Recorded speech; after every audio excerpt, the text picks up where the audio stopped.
여러분 안녕하십니까, 반장입니다. 지난 1일 시리아 다마스쿠스 주재 이란 영사관에서는 폭격으로 이란 혁명수비대 장성들을 비롯한 12명이 숨지자 이란 정부는 이스라엘 전투기가 폭격했다고 보복을 다짐해온 바 있습니다. 그런데 14일 다니엘 하가리 이스라엘군 수석 대변인은 이란이 이스라엘을 향해 미사일과 드론을 200발 넘게 발사했으며 이란의 지대지 미사일 수십 발은 국경을 넘어오기 전에 격추됐다고 발표했습니다.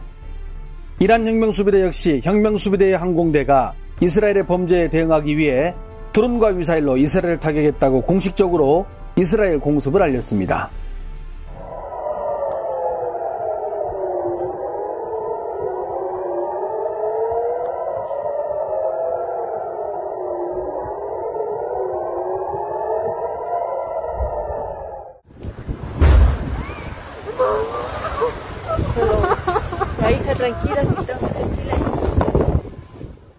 نسلم لبيك يا حسين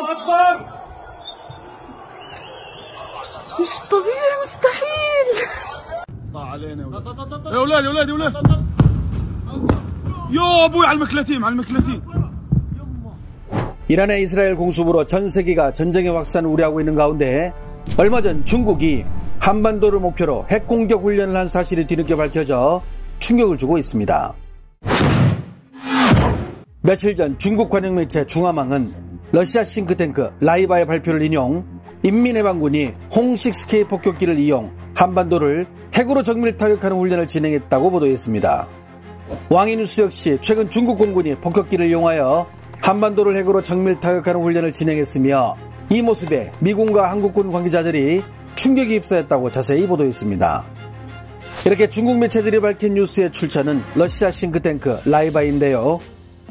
라이바는 러시아의 우크라이나 침공 시작부터 SNS를 통해 전쟁 상황을 상황도 형태로 알려 주목받은 곳이며 지난해에는 푸틴 대통령으로부터 훈장을 받은 것은 물론 최근에는 러시아 국방부의 공식적인 지원을 받아 러시아 우크라이나 전쟁은 물론 이스라엘 하마스 전쟁, 홍해 해상로 교통위기 등 국제사회의 분쟁 지역에 대해 러시아 정부에 매일 소상하게 브리핑을 하는 등 러시아 정부의 전폭적인 지원과 신뢰를 받는 곳입니다.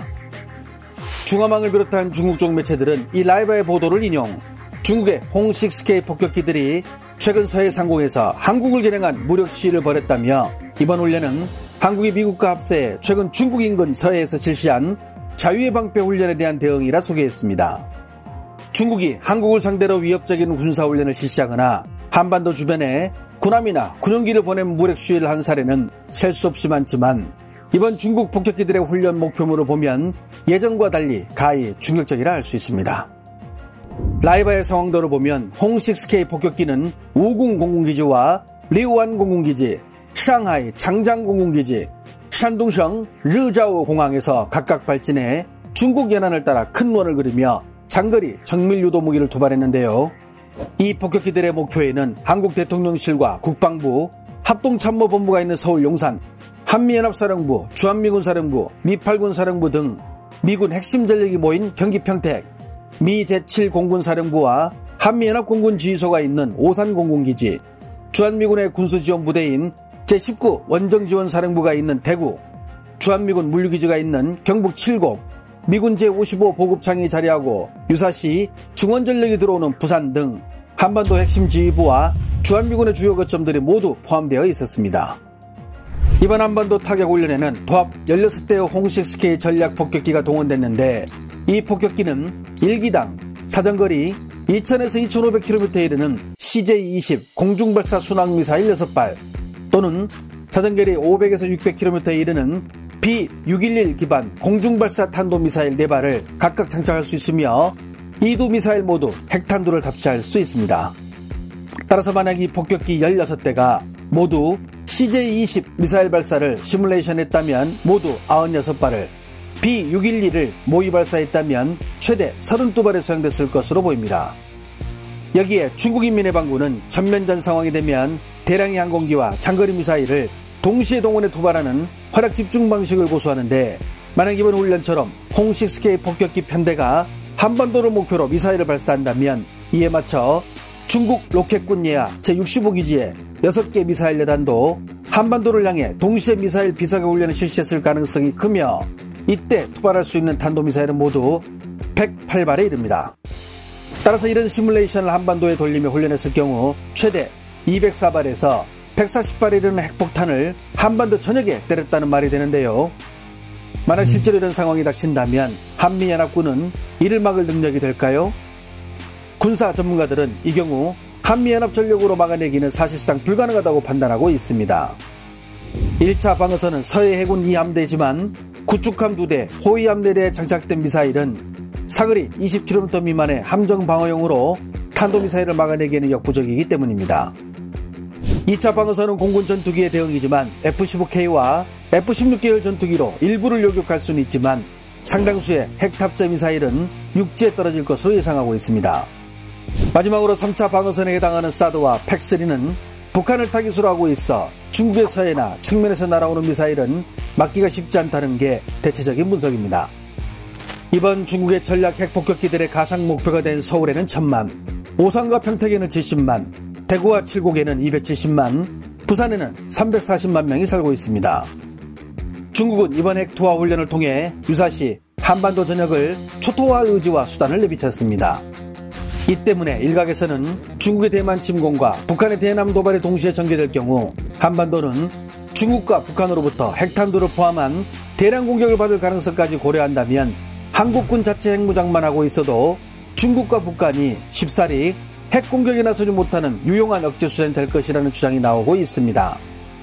특히 도널드 트럼프 전 미국 대통령이 올해 11월 미 대선에서 당선되고 트럼프 2기 행정부에서 주한미군 철수 움직임이 있으면 우리 정부도 독자 핵무장을 준비할 취지가 있다는 주장에 힘이 실리고 있는데요.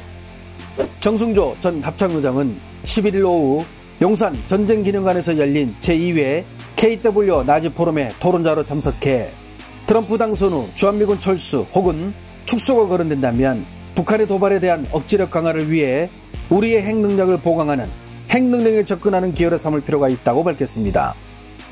신각수 전 주일대사 역시 토론문을 통해 사실상 북한을 핵무장 국가로 인정하게 된다면 우리나라 역시 잠재 핵 능력 보유와 전술핵 배치 등 자체 핵 억지 능력 제고를 위한 기회도 있는 만큼 잘 활용할 필요가 있다며 자체 핵무장 주장에 힘을 보탰습니다.